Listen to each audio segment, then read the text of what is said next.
Bitter Criticism, the most unbelievable show on television, on YouTube.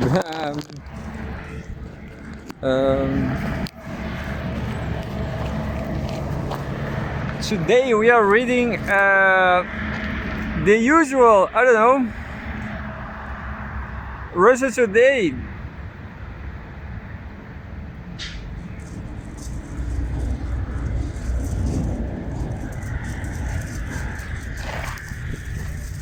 Tommy, ven aquí. Tommy's funny, it's kind of casual. Casual Tommy. Come here, Tommy. Well, you know, Tommy could be over there. I show you the dogs is better. The dogs are better than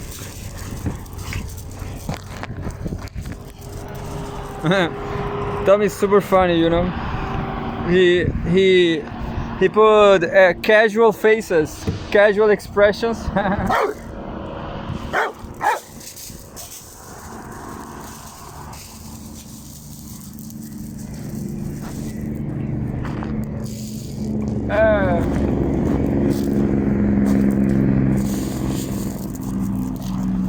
There's this Australian guy. I don't like him much. He's not an asshole. Maybe the asshole is me.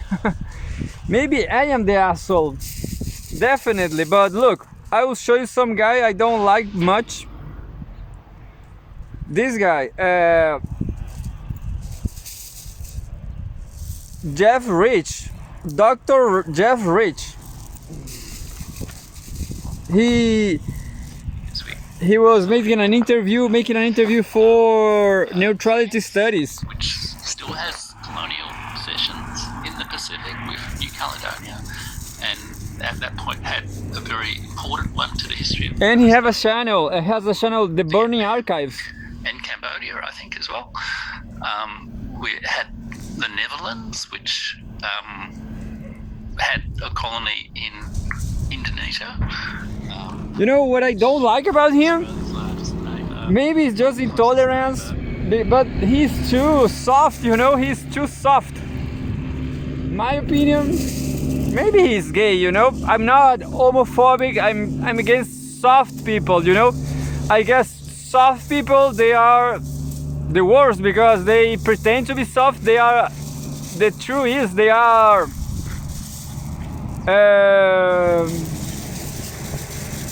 passive aggressive, you know. I guess this guy is passive aggressive. That's the worst kind of people, in my opinion. Hypocrite people. That's it. Cynicism. But here we go. We are going to read Russia Today.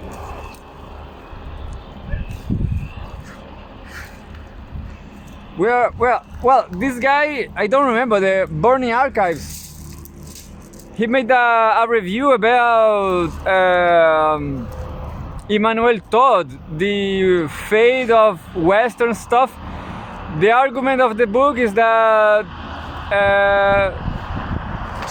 children mortality in Russia lead to the fall of Soviet Union. In my opinion, this is bullshit. My opinion, this is stupid. This is just a theory made by the academy just to explain to avoid the obvious reasons about social system, about monetary systems, about sociology, about strong sociology, which is capitalism, which is economic systems, you know. So the most important thing, so in my opinion, this is very, very stupid. Immanuel Todd, you know.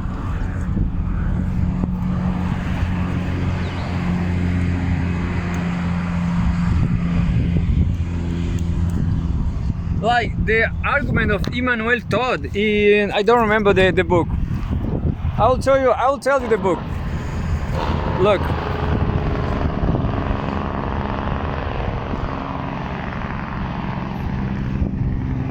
Immanuel Todd.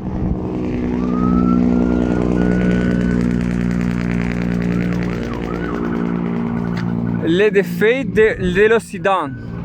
Le défaites de l'Occident.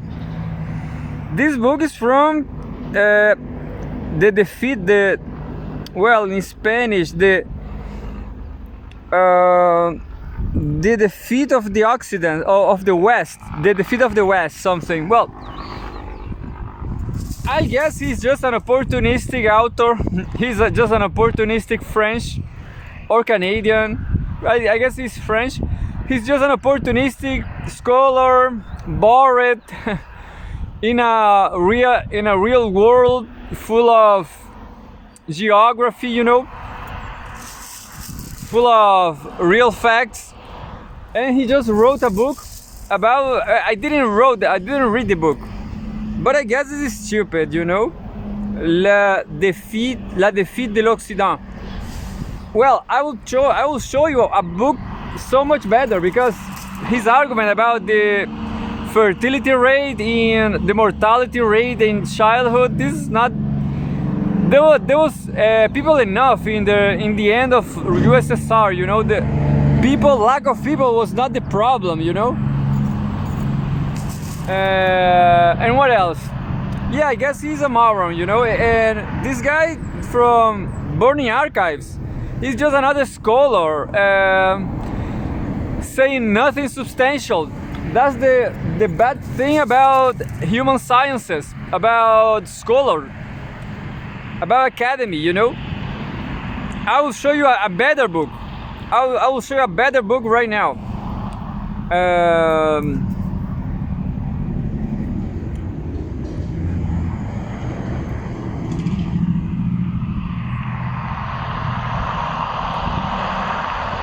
I guess the name is Prisoners of Geography. This is the book, look. Prisoners of Geography by Tim Marshall. That book, you know, I was reading news yesterday here.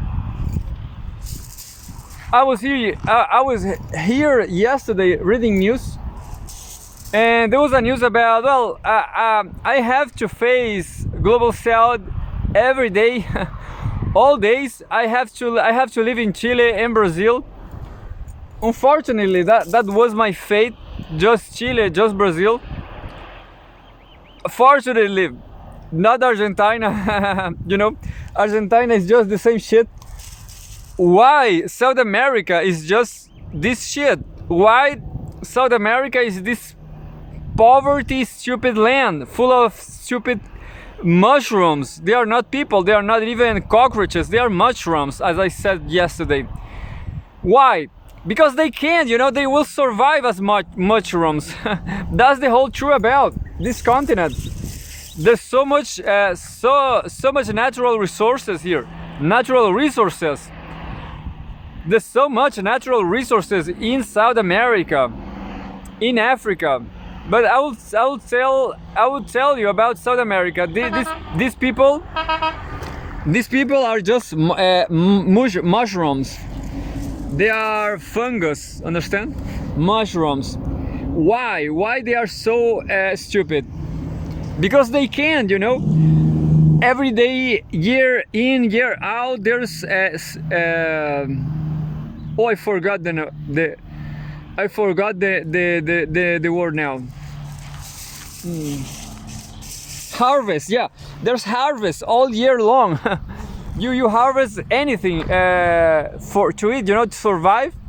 People survive, but just, you know, vegetables, greens, food is not expensive. That's the problem. Yeah, being very fascist. Well, why countries in the South America, why we don't industrialize, but with the natural resources we have? Why not? Because we don't need to, you know. Other countries just industrialized before us, and we don't need it. Look all that trucks. All that trucks over there, they are, I don't know, Scandinavian, Swedish. Sweden is a very wealthy country, and in the other hand, yeah, so we have a lot of food in South America. We grow a lot of vegetables. We don't need to industrialize in order to survive. We just keep poor, but eating vegetables. And in the other hand, what happened in Rome, in ancient Rome? What happened in Japan? What happening with these countries, with those countries, without natural resources, without much arable land, like Japan, like Italy? What will happen if they didn't do anything? If they didn't do something to survive? They will perish, you know. They will perish. So that's why. Well, of course, there's climate issues too. Climate in the United States, China, and so on, and Europe, and the Roman Empire. It is the best, you know. It's the best for living and for produce these weathers, Mediterranean weather. Anyway, so I was thinking a lot about geography yesterday, and I guess this book I just showed you, Prisoners of Geography, is so much realistic than Immanuel Todd's argument about childish mortality on USSR. So that's it. In my opinion, there's a bunch of this kind of scholars, of this kind of professors. Stupid, you know. It's not relevant. Anyway, so that's my first provocation. It's nice to be a scholar. It's nice to be a professor. But the question is, people don't care. Nobody cares about it because it's stupid. You know, you are a doctor, a PhD in stupidness. That's it. That's my full criticism, my bitter criticism. Yeah. And Timur Fomenko is not reading anymore. This has been a long time in Russia Today. I just read. Well, I'm going to read now. I'm going to read Russia Today. What's going on in Russia?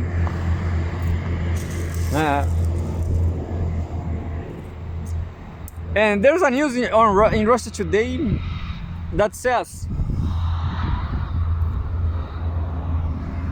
Russia, July 23. Russia to ramp up energy supply to China, Deputy Prime Minister. Gas exports via the Power of Siberia pipeline are expected to hit 38 billion cubic meters in 2025, according to Alexander Novak. So this is really great business for Russia and China. Russian gas exports to China are increasing and could reach 30 billion cubic meters this year via the Power of Siberia mega pipeline. Deputy Prime Minister Alexander Novak has said. The pipeline's operator, Gazprom, supplies natural gas to Russia's Asian neighbor under long-term contract in sealed with the China National Petroleum Corporation, CNPC. The Power of Siberia is part of a $400 billion 30-year agreement between Gazprom and CNPC, which has clinched in 2014. Quote, pipeline gas supplies are growing. Next year we will reach 38 billion cubic meters. This is a contractual obligation, the maximum volume that we will reach under the contract, Novak told reporters on Tuesday. Gazprom has exceeded its contractual obligations on a regular basis throughout the past year, with daily records reported frequently.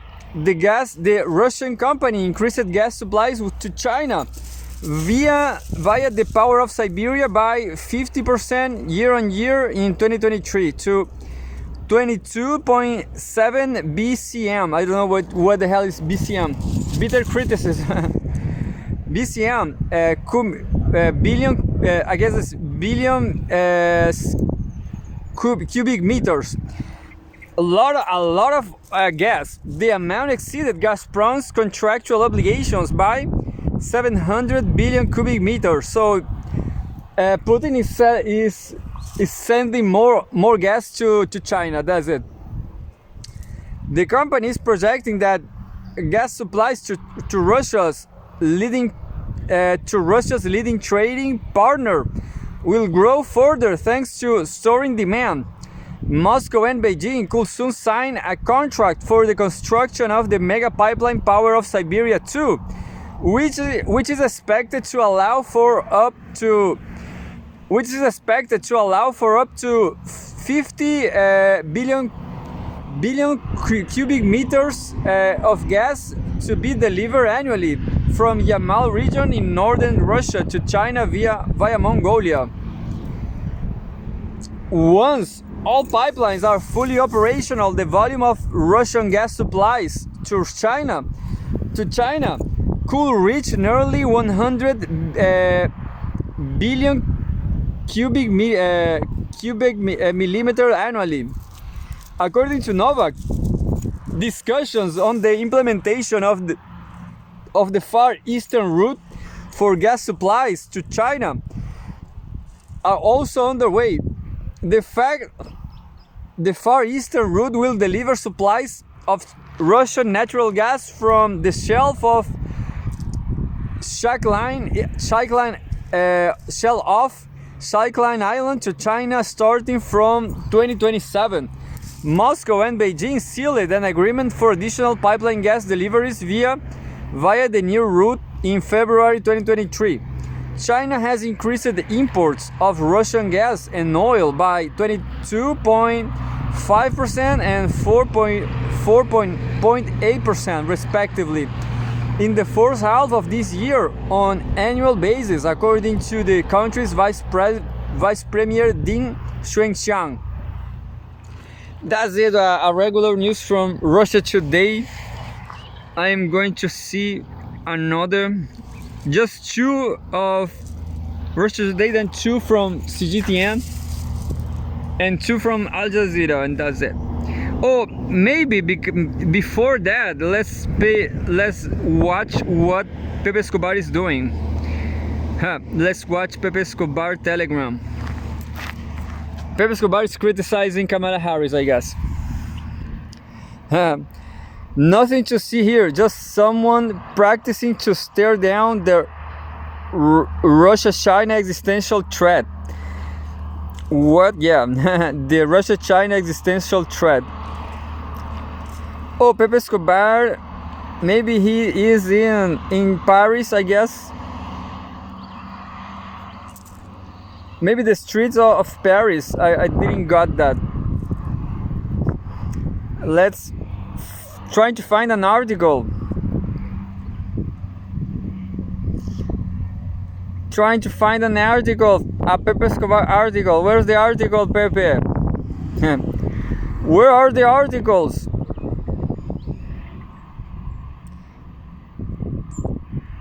Oh, Pepe is saying, look what just happened yesterday in Beijing. No, but we cannot read in Chinese, Pepe. This is full Chinese characters. I'm trying to speak Chinese. I'm trying to learn Duolingo. But that is too much. This is just too much. What happened in Beijing? There's an article in English here. Look, you know, Pepe Escobar was his anniversary. What he was birthday. Oh, this is from yesterday. Look, Sputnik World. Pepe Escobar, China designs an economic roadmap all the way to 2029. We have a photograph from China and Macau, I guess. Hong Kong, I know it's Hong Kong. Pepe Escobar, Hong Kong, there can hardly be a better place to track the 4-day, twice-a-decade plenum of the Communist Party of China than dynamic the country two systems Hong Kong. Hong Kong is right at the heart of East Asia, halfway between Northeast Asia, Japan, the Koreas, and Southeast Asia. To the west is not only China but the Eurasian landmass, linking it to India, Persia, Turkey, and Europe. Persia is Iran. To the east, sailing forward in the Pacific at the US west coast. Moreover, Hong Kong is the ultimate multipolar, multinodal italics mind, the multinodal hub. You know, yeah, there was another guy from Dialogue Works, I guess. He was there, and he is a follower of Pepe Escobar. He didn't say Pepe Escobar name, but he said multinodal. And moreover, Hong Kong, yeah, italics mind. Moreover, Hong Kong is the ultimate multipolar, multinodal italics mind hub. A frenzied global metropolis formed by trade routes going back centuries, attracting people from every latitude, keen on interconnecting commerce, ideas, technologies, shipping, commodities, markets. Now reinvented for the 21st century Eurasia integration, Hong Kong has all it takes to profit as a key node of the Greater Bay Area, the southern hub propelling China to economic superpower status. The plenum in Beijing was a quite serious, sober affair, trying to strike a balance between sustainable economic growth and national security all the way to 2029, when the PRC celebrates its 80th anniversary. The proverbial comprador elites, fifth columnists, and all-right xenophobes across the West have gone bonkers on the current slowdown of the Chinese economy, complete with slumps in the financial and property fronts, running in parallel to all hybrid war strands of Chinese containment emanating from Washington.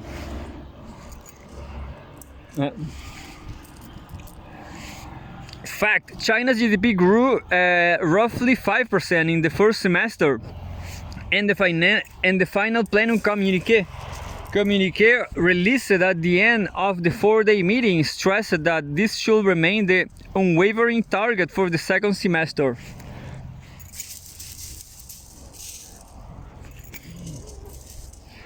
The official rhetoric, of course, was heavy on stimulation of domestic consumption and the new momentum to drive exports and imports. This key passage in the final communique breaks it all down when it comes to the new interaction of socialism with Chinese characteristics. We must purposefully give more. This is a quote. Mursi, mira. Mursi.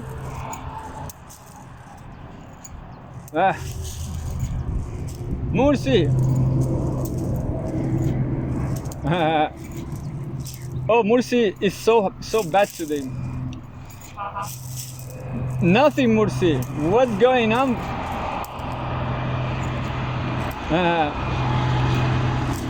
Fuck you, Mursi. Quote: we must purposefully give more prominence to reform and further deepen reform comprehensively with a view to advancing Chinese modernization in order to better deal with the complex developments both at home and abroad, adapt to the new round of scientific and technological revolution and industrial transformation, and live up to the new expectations of our people. it was stressed that to further deepen reform comprehensively, we must stay committed to Marxism, Leninism, Mao Zedong thought, Deng Xiaoping theory, and the theory of the three represents, and the scientific outlook of development, and fully implement Xi Jinping thought on socialism with Chinese characteristics for a new era. We must thoroughly study and implement General Secretary Xi Jinping's new ideas, viewpoints, and conclusions on comprehensively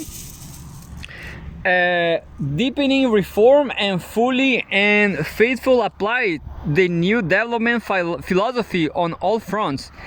And to make it more simple, he actually explained it all in some detail. Those pesky markets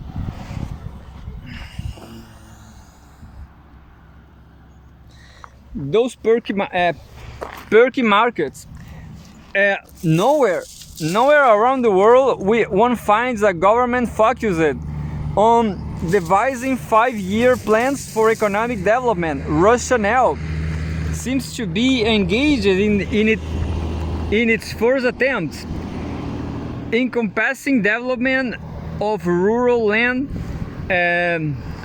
tax reform, environmental protection, national security, the fight against corruption, and cultural development.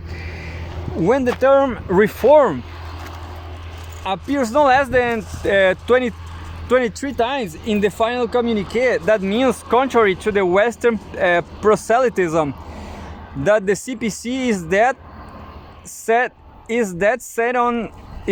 set on improving governance.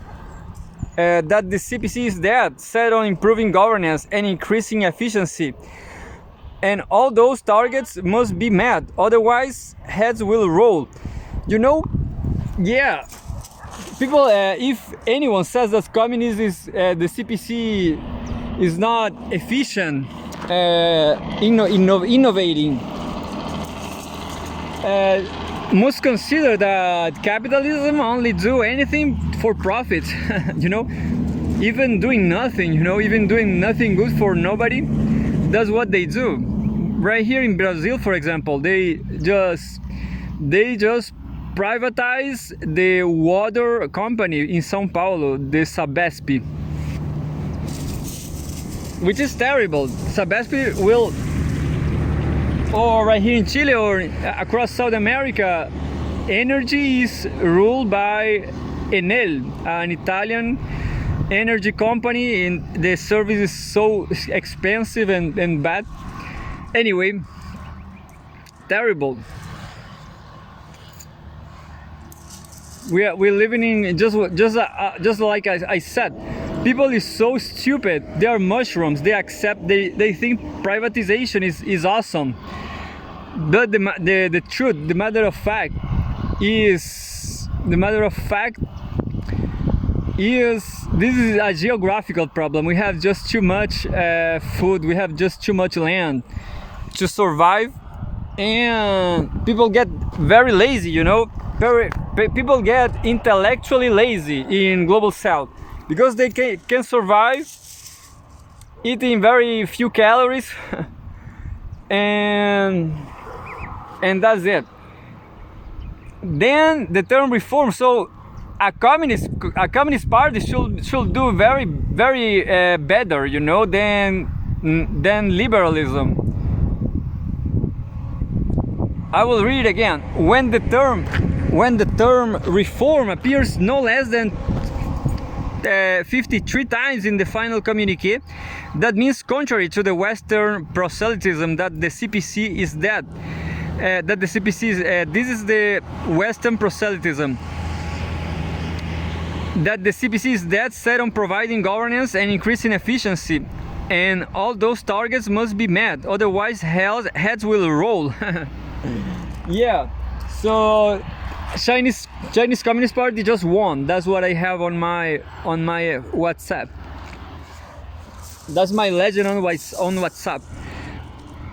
Chinese Communist Party just won. Science and technology will once again have pride of place in China's development, a set of follow-up to the Made in China 2025 strategy. The emphasis predictably will be on better integration of the digital economy into the real economy, infrastructure upgrading, and boosting resilience in the industrial supply chain. It's fascinating to watch how the communique emphasizes the necessity to correct market failures, which is a euphemism for reigning in turbo neoliberalism. What is stressed is unwavering support and guidance to the development of the non-state sector, with Beijing ensuring all forms of ownership in the economy competing fairly and lawfully to an equal footing. The plenum could be easily interpreted as a calculated exercise in Taoist patience. According to He Mao Song from the China Institute for Innovation and Development Strategy at the Chinese Academy of Sciences, he said many times that the easy part of the reform is over, and now we are in uncharted matters, in uncharted waters. The party must watch its step, particularly as the external risks build. We are also touching the vested interests of many groups. Of course, turbo capitalist Hong Kong's main obsession in markets, conversations with British traders scouting Asia for their clients reveal they are not so keen to investing in China. Yet that does not phase Beijing's planners. What matters for the Politburo is how to meet the economic, social, environmental, and geopolitical targets set by He for the next 5 years. It's up to the markets to adapt to it. Of course, Beijing planners are already factoring Trump in the overall equation. The Western mantra that China's economy is struggling to stabilize may be debatable.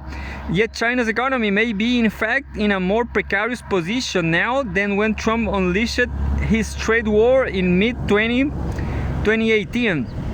The yuan may seem to be under more pressure because of the gap between US and China borrowing costs. Trump plans to impose a 60% tariff on virtually all Chinese products that will lead to an exchange rate of roughly 9 yuan to the dollar, 25% weaker than now. Now read the whole thing and get work.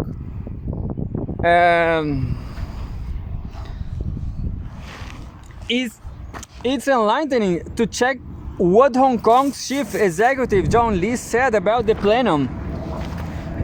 He encouraged all sectors of the community to read the communique, and the Hong Kong business elite did get the drift. They interpreted it as Beijing bidding once again on Hong Kong's key role for the development of the Greater Bay Area. It will not be any other way. Hong Kong, Lee stressed, is a super connector and super value adder, linking mainland China with the global north and the global south, and still attracting all sorts of foreign investment to China. Now compare it with the prominent view on Hong Kong in US business circles. The American Chamber of Commerce in Hong Kong is appealed, stressing how US businessmen in fact don't understand the Safeguarding National Security Directive approved last March, which complemented the national security law installed by Beijing in 2020. For Beijing, these are very serious matters of national security, which range from a crackdown on money laundering to preventing the proverbial fifth columnist from launching a color revolution such as the one that nearly destroyed Hong Kong in 2019. No wonder so many American investors cannot get it. Beijing couldn't care less. Now let's see what China's top mutual fund manager has to say about it. Zhang Kung, manager of Blue Chip Mixed Fund, runs four funds with combined assets of $8.9 billion. He prefers to set his sights on Beijing's aim to boost per capita GDP to match the West by 2035. If that happens, with or without a US trade war, and the Chinese won't stop at nothing to achieve it, then per capita GDP could be around $30,000. It was $12,300 last year, according to Chinese think tanks. So foreign investment will continue to be welcomed in China via Hong Kong or not, but on each and very front, what trumps everything in national security. Call it a practical exercise in sovereignty. Yeah, I guess it's what is nice. I'm going to find out where Timur Fomenko is publishing. I don't remember now. Maybe something like is another. Maybe he's publishing in other place. Timur Fomenko. ChatGDP. Where Timur Fomenko is publishing. Where Timur Fomenko published.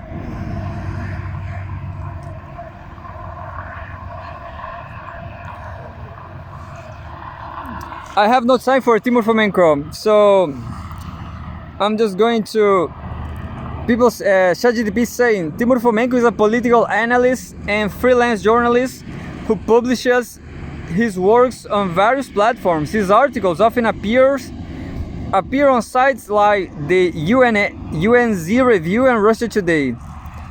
Fomenko covers a range of topics. Yeah, the UNZ Review. Let's find out what is that. The UNZ Review.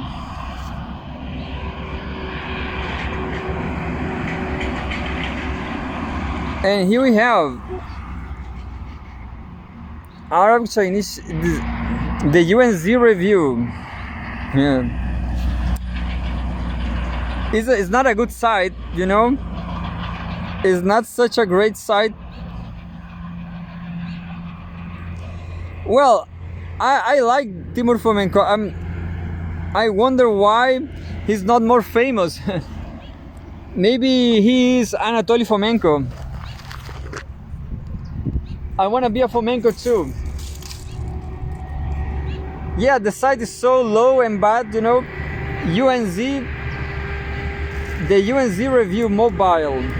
There's no place to find Timur Fomenko on in here. I will try to find him directly from the Timur Fomenko UNZ. That's it on Google. Timur Fomenko archive. There's an archive. This is from very long time ago. April 11 from and Luna never gets tired. Well, Timur Fomenko is not publishing. Maybe he's afraid of me. Hey Timur, are you afraid of me? Don't be. I'm your friend. Well, I will try to read that. Let's read short news from CGTN. In CGTN, there's a lot of short news. Breaking news: President Xi congratulates Kagame on re-election. Palestinian faction: at least 70 dead after Israeli Harris secured enough support to win. Democratic nomination. There's a news about science on the breaking news. In the Chinese July 5th, July 8th, no, July 23. This is from today. 2 minutes from space. CGTN. Look. Chinese scientists discover water molecules in Chang'e 5 moon sample. So there's water in the moon. There's water in the moon. Lunar samples brought back by China Chang'e 5 mission, Beijing, China, August 26. But this is from 2021. Anyway, this is just a photograph of samples. Chinese scientists have discovered a new type of mineral in a lunar sample brought back by the country's Chang'e 5 lunar mission, which contains water in its molecular structure. Evidence has suggested that the presence of water or water ice on the moon's surface, primarily in the form of hydroxyl groups. Now scientists from the Institute of Physics under the Chinese Academy of Sciences have found a hydrated mineral with this is a stop the video. Now scientists from the Institute of Physics under the Chinese Academy of Sciences have found an hydrated mineral with up to 6 molecules of crystalline water. According to a study published recently in the journal Nature Nature Astronomy, water molecules weigh as much as about 41% of the total mass. The discovery has shed light on an actual form of water molecules and ammonium on the moon's surface, said the scientists. The mineral structure and composition closely resemble those of a mineral found on Earth's volcanoes. The study confirms that terrestrial contamination of rockets' exhaust is not the source of this hydrate. This finding has unveiled a potential form in which water molecules may exist on the lunar surface. Hydrated salts, unlike volatile water ice, these hydrates are very stable in high latitude regions of the moon, even in sunlight areas.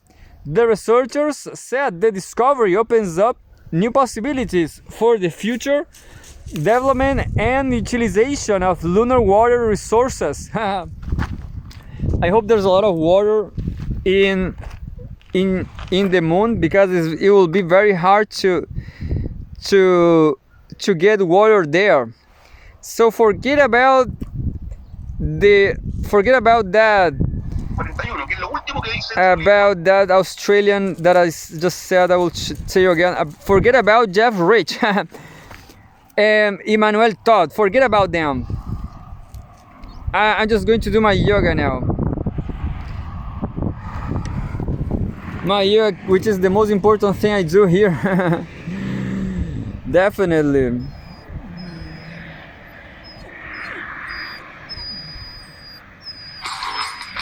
So this is Daniel Jadue. Daniel Jadue, a member of the Chilean Communist Party. He's in jail because of imperialism. Conversábamos, él hizo una entrevista, conversaba y ella me decía, Israel hace esto, Israel hace esto otro, Israel no deja entrar. Yo le decía, pero bueno, Israel es Israel claramente es culpable, pero Israel es el responsable a esta altura. O sea, Naciones Unidas no hace nada con este país que tiene tantos privilegios, que se llama Israel, que no permite, que mata médicos, que destruye, que no deja entrar comida, destruye hospitales, destruye universidades, destruye el 80% de la infraestructura de Gaza. Israel es Israel, ¿cómo es? A ver, Israel hace rato, o sea, es la comunidad internacional, por lo menos para mí, según ella, era Israel. La comunidad internacional permite que Israel actúe de esta manera. No sé qué piensas tú, Daniel Jado, sin maquillaje. O sea, yo creo que la comunidad internacional es cómplice y es socio de Israel.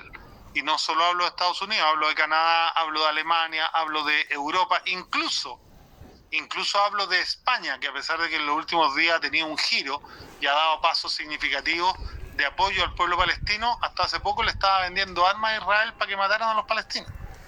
Porque hay una hipocresía rampante en todo el mundo, en donde la excusa, el tema de los derechos humanos y la democracia se ocupa más bien para ganar posiciones económicas en torno al mundo, para hacerse de los recursos naturales, ¿no? De otras partes, y no para, entre comillas, luchar de verdad por estos valores que supuestamente son universales. And that's it. And Daniel Jadwe is still in jail, I guess. Todo lo que, con lo que él The Chilean left is talking about anything but Daniel Jadwe's imprisonment.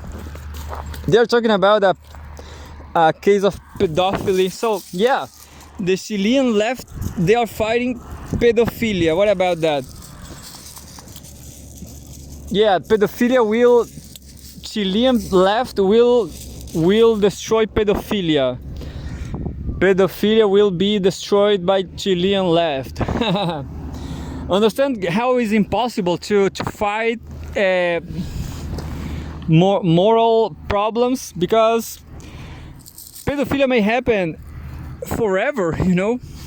It's impossible to win against pedophilia or crime in general, you know, because it's a moralistic problem, it's a moral problem. The only thing you can do is improving human life conditions, and that's my take. If you improve, I mean, not just with money, but with a better society like Sweden, maybe Norwegian, but definitely Chile, even Chilean rich people in this case, they are pedophilic, they are criminal, and more money will just worse the situation. You know, money is the problem.